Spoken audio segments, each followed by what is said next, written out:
virtual reality is about to change. Last video we talked about how this month is going to be absolutely insane and just huge for VR in general. However, now I'm beginning to think that it's also going to change the way companies look at VR and the way we get to use it. That and more in today's video. Let's get right into the news. So because this topic is so absolutely huge, before we go into that, I'm just going to tell you guys about a few of the other pieces of news happening in today's video. Also, I know a lot of you are eager for me to get back into the idea factory, but I just want to get some news out there, and then tomorrow we're probably going to be hopping straight back into that. First of all, we've got Magic Leap 2. Magic Leap teased the images of its next generation AR headset, the Magic Leap 2. A blog post by Magic Leap CEO Peggy Johnson features an image pictured below comparing the field of view of the first and second generation AR headsets. While Magic Leap 2 seems to have small gains in horizontal field of view, vertically the augmentation of your view should be far more significant with the new device. The company is said to have raised another $500 million to roll out the second generation product focused towards business markets in 2022. Select customers are already leveraging its capabilities through an early access program, according to the company. So you can see right there in this image that the field of view has been significantly increased, and quite significantly in the vertical field of view. Magic Leap is a company that a lot of people have different thoughts about. While a lot of people still believe in them, a lot of people don't. So I would love to hear your opinions on this one down below. It certainly seems like we won't be able to leverage the capabilities of this headset anyway, since it is targeted towards businesses, which is quite unfortunate. But look, more and more AR and VR headsets are coming out for consumers that would normally not be for consumers. For example, Vario right now, which apparently is the correct way to pronounce it and not Varjo, is now going to be releasing something, and a lot of people have hope that it might be a consumer-based headset with some of their insane features. I guess we'll just have to wait and see. This is not a new piece of news, but I want to throw it in anyway. More than 2 years after launch, the Valve Index is now the second most used headset on Steam. I always found it quite interesting that Valve's headset was never really up there in the headsets being used in SteamVR. It was always the two Oculus headsets that were up top. And I mean, that makes sense, you know, price-wise, they were always the best.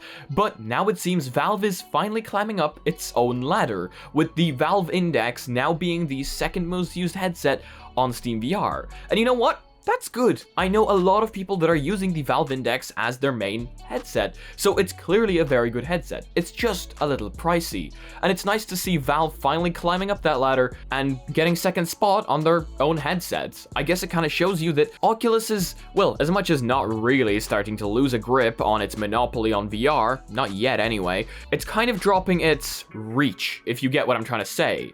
The Rift S, well, they discontinued that, and now they're solely focusing on the Quest 2. So instead of now having two products up top, they only have one. Bank of America is now using VR for soft skills training. This is something that I'm always very excited about when I see it. Companies using VR and its power in order to train people, maybe not in-house, you know? VR has a lot of capabilities, a lot of things that you can do with it that aren't necessarily targeted towards gaming. Fitness, training, education. Well, training and education kind of go together. Gaming, leisure, kind of zoning out, you know, chilling.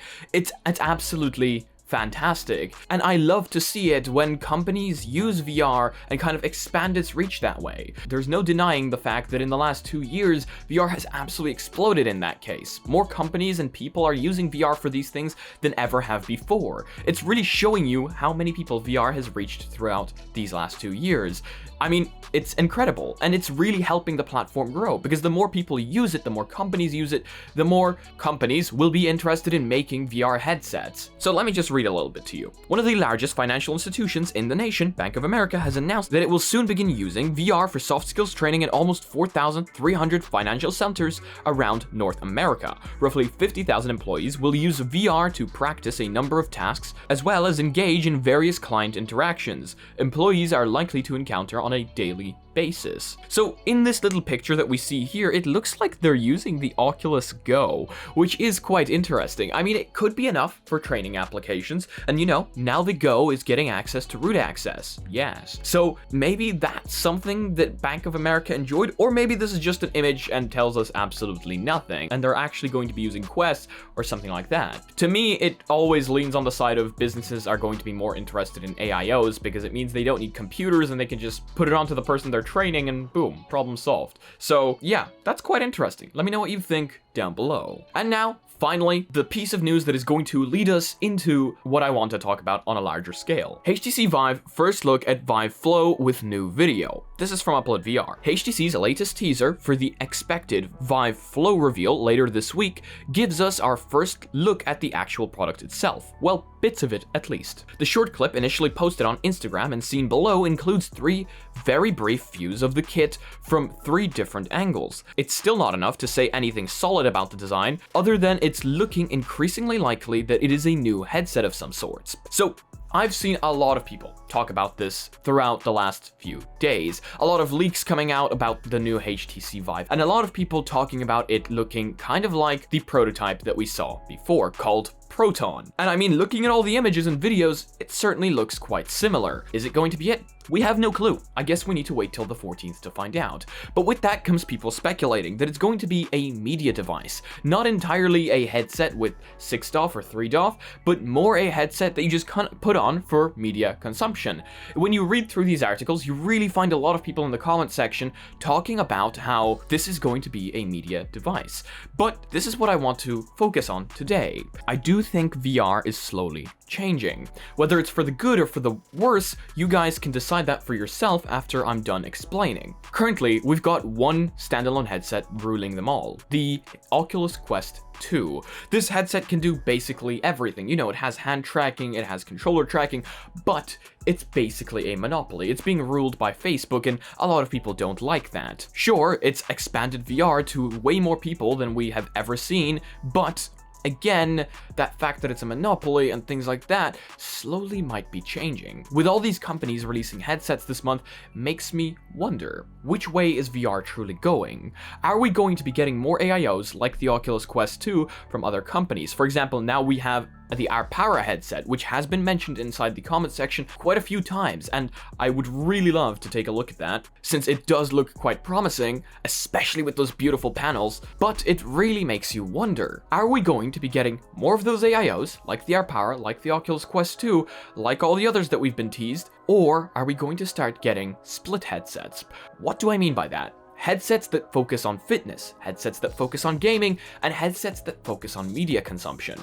No longer will one headset be good at everything. You know, people tend to say you can't have one thing that's good at everything. Companies tend to split these devices up into different devices. Like, for example, you guys remember that prototype that we saw from HTC, or it wasn't even a prototype, it was more of a concept of that headset that was going to be used for fitness. It was made for fitness. You know, it was made entirely of fabric. It would allow your skin to breathe, etc., etc. And what about that being its whole separate category for headsets? As we move on into the future and more companies get interested, start releasing their own headsets, what are the chances that companies like Nike, for example, are going to release a VR headset for fitness? What are the chances, for example, that, I don't know what a movie company, what a cinema, that Netflix, for example, is going to release a headset for media consumption? And that all of these things are slowly going to be split. Instead of one headset, again, being good at everything and having compromises in spaces, we are going to have headsets that are good,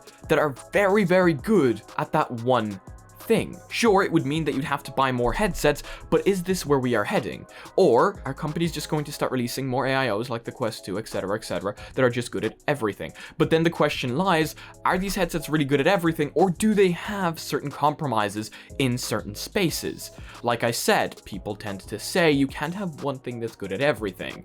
But if you split those things up, well, you're going to have headsets that are very, very good at that one specific thing they're supposed to do. I don't know, it's just a thing that's been coming into my head when I've been reading these articles. You know, these media consumption headsets possibly being released with no controllers, maybe just hand tracking, you know, because you don't really need controllers for media consumption, but being incredibly lightweight and allowing you to sit back, relax, and watch a movie for a very, very long time. Again, it really gets those gears turning. I seriously recommend you guys check out these articles and kind of formulate your own opinions, then come back to the comment section and let me know what you think. While I certainly enjoy having one headset good at everything, again, I see that benefit of having separate headsets be good at other things. More money needs to be spent in order to get those headsets. Sure, I know a lot of people are going to disagree with that, and personally, I don't even know if I fully agree with it, which is why I would love to hear your opinions, because I love to read your opinions, read your comments, and then kind of change my opinions based on those comments. But one thing's for certain, VR this month is hopefully going to change. We are going to make that leap from VR 1.0 to VR 2.0. In fact, I saw quite a few comments saying that a lot of people are excited to make that leap. A lot of people think that that leap is now going to happen. In October, all of these companies are coming out with their events. HTC, Vario, Oculus, and possibly multiple others that I'm not yet able to talk about.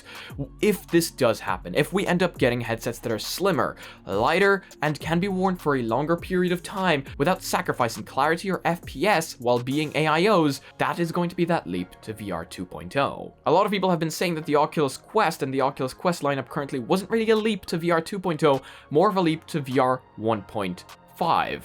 But that is a topic for a different day. I think people disagree and agree on that as well. Feel free to stir up a conversation on that as well. But that is going to be it for today's video. Thank you all so much for joining me today. I hope you all have a fantastic day or night. If you guys liked the video, please leave a like. If you guys disliked it, I guess this button works too, but please tell me why down in the comment section below. If you guys are not yet part of our community, make sure to join our Discord down below. Make sure to also join our Reddit, where I want to see you posting your spicy memes.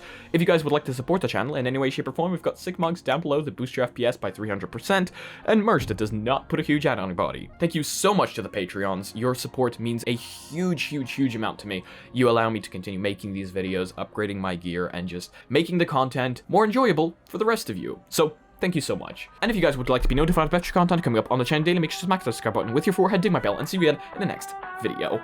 Peace.